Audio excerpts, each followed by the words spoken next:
మొత్తం 3 రకాల పిల్లలు ఉంటారు. ఒకటి గిఫ్టెడ్ స్టూడెంట్స్, వాళ్ళు మంచి ఇంటెలిజెంట్స్ ఉంటారు. రెండవది మధ్యతరగతి, మూడవది లాస్ట్ స్టూడెంట్స్. అయితే మన పరీక్ష రాసే విధానంలో మిడిల్లో ఉన్న విద్యార్థులకు ఎప్పుడు ఇబ్బంది జరగదు. కానీ గిఫ్టెడ్ స్టూడెంట్స్కి ఏమైందంటే 1-6 మార్కులతో మిస్ అయ్యే ప్రమాదం ఉంటుంది. చివరికి ఉన్న అభ్యర్థులకేమో ఫెయిల్ అయ్యే ప్రమాదం ఉంటుంది. అయితే ఈ 2 అంశాలు మీరు క్లియర్గా చెప్పండి.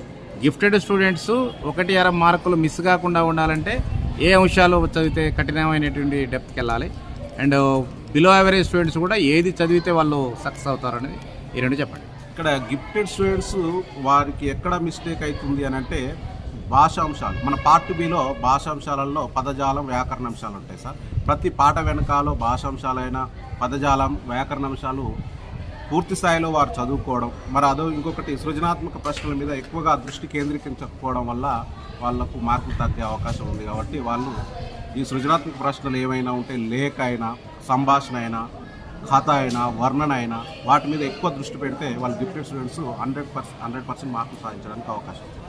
ఓకే, ఇక మరొక అంశం ఈ below average students. Below average పిల్లలు రైటింగ్ స్కిల్స్ మీద ఎక్కువ దృష్టి పెట్టాలి సార్. వాళ్ళు అక్షర దోషాలు లేకుండా రాయాలి. ఏ అంశం ఇచ్చినా కూడా మొదటగా అపరిచిత పద్యం మీదనే వాళ్ళు ఎక్కువ దృష్టి పెట్టాలి. అపరిచిత గద్యం మీద ఎక్కువ దృష్టి పెట్టి వాళ్ళు ప్రశ్నలు ఎక్కువగా చదవడం వల్ల మార్కులు చేయడానికి అవకాశం. ఫస్ట్ గద్యం చదివినా ప్రశ్న చదివిన దానికంటే ప్రశ్నలు చదవడం వల్ల ఒక 2-3 మార్కులు చేయడానికి, సులభంగా చేయడానికి అవకాశం ఎక్కువ ఉంది సార్. ఓకే, ఇంకా ఏమైనా స్పెషల్ ఇన్ఫర్మేషన్ చెప్పగలుగుతారా? స్పెషల్ ఇన్ఫర్మేషన్ అంటే సార్ చక్కగా చక్కనైన రాత రాయడం.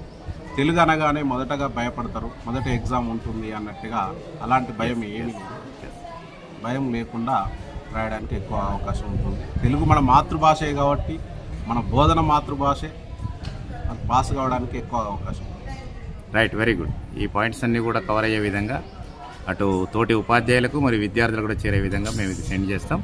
ఆ దిశలో మీరు మీ విద్యార్థులు సక్సెస్ కావాలని చెప్పి కోరుకుంటాం. Thank you.